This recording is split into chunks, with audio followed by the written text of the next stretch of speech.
So hello everyone, welcome back to my YouTube channel. I hope you all are doing well. So class, last हमने क्या complete किया था?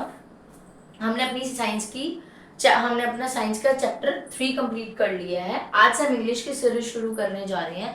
English की series में beehive book का आज हम फर्स्ट चैप्टर पढ़ने जा रहे हैं जिसका नाम है द फन दे हैड.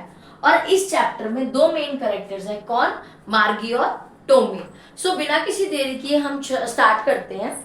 तो हमारी स्टोरी के बारे में पढ़ने के लिए मैं एक ओवरव्यू दे रही हूँ आपको इस चैप्टर का. देखो, सबसे पहले क्या है, इस बुक में क्या लिखा हुआ है. द फन दे हैड जो हमारा चैप्टर है ना, वो एक साइंस फिक्शन स्टोरी के ऊपर बेस है. ठीक है, जो कि एक फेमस राइटर ने लिखी है. कौन है वो? Isaac Asimov. किसने लिखी है? Isaac Asimov. ये आपके राइटर का नाम है. इसके बाद ये स्टोरी हमें ना कब की बताती है? ये स्टोरी हमें आज से हमारे फ्यूचर में लेके जाती है 2157 में.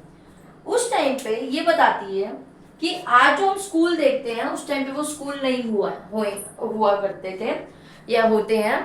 उस टाइम पे क्या होता है कि जो बच्चा है वो अपनी घर पे बैठ के पढ़ता है, कंप्यूटर से पढ़ता है.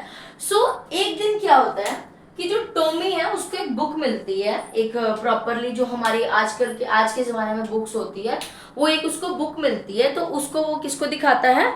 मार्गी को दिखाता है. मार्गी को ये कहता है कि मुझे एक रियल बुक मिली है. और फिर उस टाइम पे मार्गी क्या सोचती है कि उस टाइम पे बच्चे कैसे पढ़ते थे. इस स्टोरी में हमें क्या पता लगता है कि जो मार्गी है वो एक 2157 की बच्ची है और टॉमी भी. और उनका स्कूल कैसा है? वो एक घर में ही उनका स्कूल है. जो इनको टीचर्स पढ़ाते हैं वो एक एआई जनरेटेड टीचर जो है, जैसे मैकेनिकल टीचर्स होते हैं. मार्गी को सिर्फ क्या था कि उसका एक ज्योग्राफी का टेस्ट अच्छा नहीं गया था, जिसकी वजह से उसका मार्क्स कम दिए उसकी एआई टीचर ने, मैकेनिकल टीचर ने. तो उसने क्या किया, उसको इस बात का गुस्सा था. तो उस टाइम पे वो ये सोचती थी, जब उसने बुक वो देखी टॉमी के हाथ में, तो उस टाइम पे उसने सोचा कि क्या इतना अच्छा वहाँ पे स्कूल सिस्टम हुआ करता था पहले के टाइम में. लोग पढ़ते ही नहीं थे, खाली वो अपनी एक फ्रेंडशिप बनाते थे और मेमोरीज भी बनाते थे. क्यों? क्योंकि उसके टाइम पे जब वो ये 2157 का टाइम था, जो उसके अंदर वो खाली एक रूम में स्कूल हुआ करता था. जो टीचर्स थी वो कंप्यूटर पे हुआ करती थी और कोई अदर एक्टिविटीज नहीं होती थी. लेकिन आज के टाइम में जैसे स्कूल्स के अंदर एक्टिविटीज होती है कि एक बिल्डिंग के अंदर सारे बच्चे आके पढ़ते हैं और उसके बाद वो अपना मेमोरीज क्रिएट करते हैं, लेक्चर्स लगाते हैं और एक ही टीचर उनको पढ़ाता है. लेकिन उस समय में क्या था कि टीचर्स अलग अलग टाइम पे अलग अलग बच्चे को पढ़ाती थी, एक एक बच्चे को ही पढ़ाती थी.